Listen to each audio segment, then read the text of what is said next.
Hey there retro fans, welcome to RGF RetroGameForce, and today I have a very special episode. I want to review the neo-geo AES, the neo-geo Advanced Entertainment System.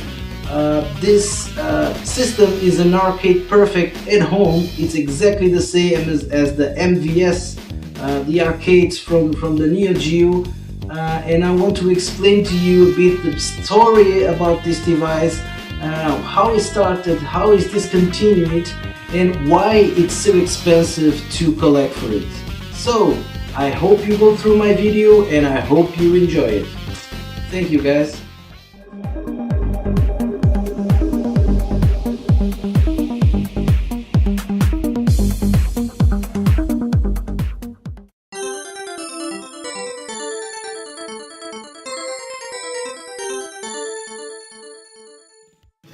The neo-geo boot sound, you can even close your eyes and imagine that you are back in the 90s in your arcade saloon, surrounded by arcade machines. Okay, this was the good old days, but to better review this system I need to explain how this actually appeared on the residential market. Back in 1990, a company well known for arcade games and some really cool arcade conversions for home consoles and computers, named SNK, wanted to go one step forward. SNK had a vision to create the ultimate arcade machine that could support card drives like home consoles, so you didn't have to change the entire cabinet, you can just change card drives. In some models that even can support until 6 card drives in parallel, and this was unprecedented in that time. And these guys also wanted to bring a powerhouse machine in terms of graphic and sound possibilities, so this machine can endure for years. And so the neo-geo MVS was born, amazing creation, years ahead of the competition. But SNK didn't stop here. So they had a vision of create a console out of this neo-geo MVS arcade machine that could be rented in hotels and bars to play without putting any coins or spending any coins, just connecting it to regular TVs, giving the exact same game on a console that you can see on the arcade machine. So both systems were a success. The arcade MVS, aka multi-video system, and the console version known as AES, aka Advanced Entertainment System. The thing was that the demand for this console was so big that the customers actually asked to purchase the console. SNK never intended to go for the residential console market, since this hardware was just too expensive compared to the competition like Sega or Nintendo. But since there were demands, so after 1 year, in 1991, SNK launched their console to the residential market as a premium product.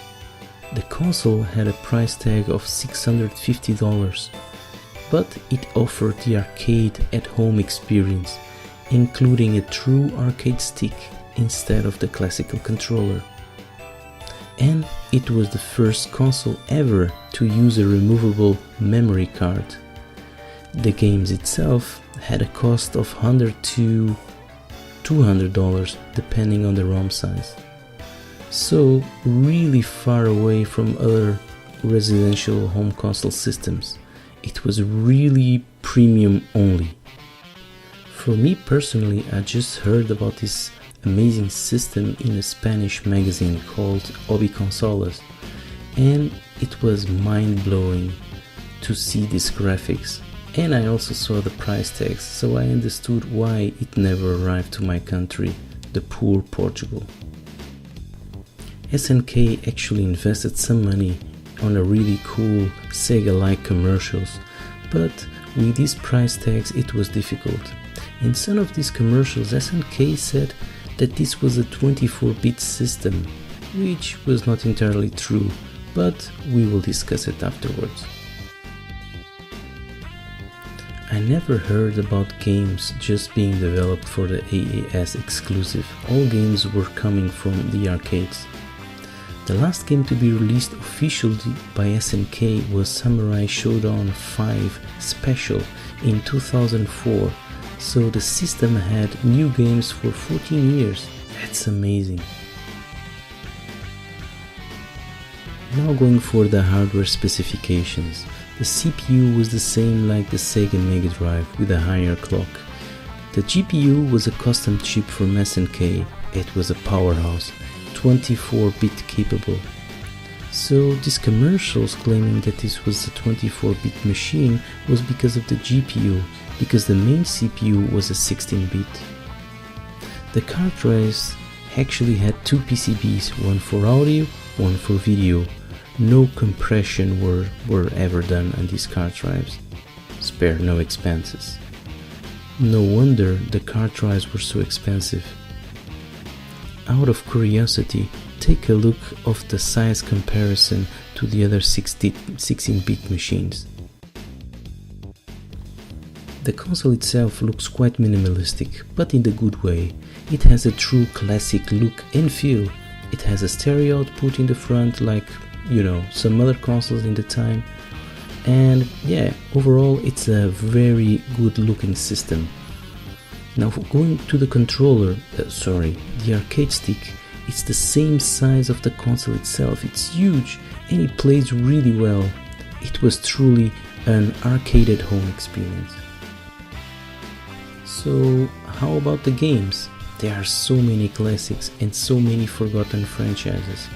I will show you some of my favorites.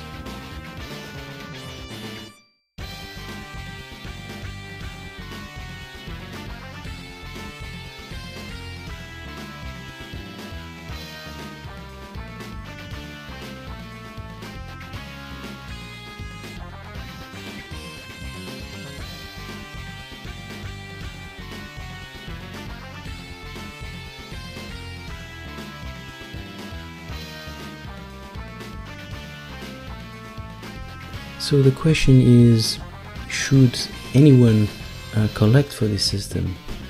So the system was expensive back then and it's still expensive today. Some of the game copies are very rare, so I just have 6 games on my own collection and I already spent a small fortune on this system. So it's kinda hard to recommend people to collect for the AES. But if you have the budget, go for it. You will see a machine with a true raw power at your hands. But of course, there's a lot of other ways to play neo-geo games without spending a lot of money. So up to you if you want to collect from this amazing system. So guys, thank you very much for watching. If you enjoyed this video, just leave me your comments and a subscription for you to get notification for my next videos. Until then, may the RetroGameForce be with you always.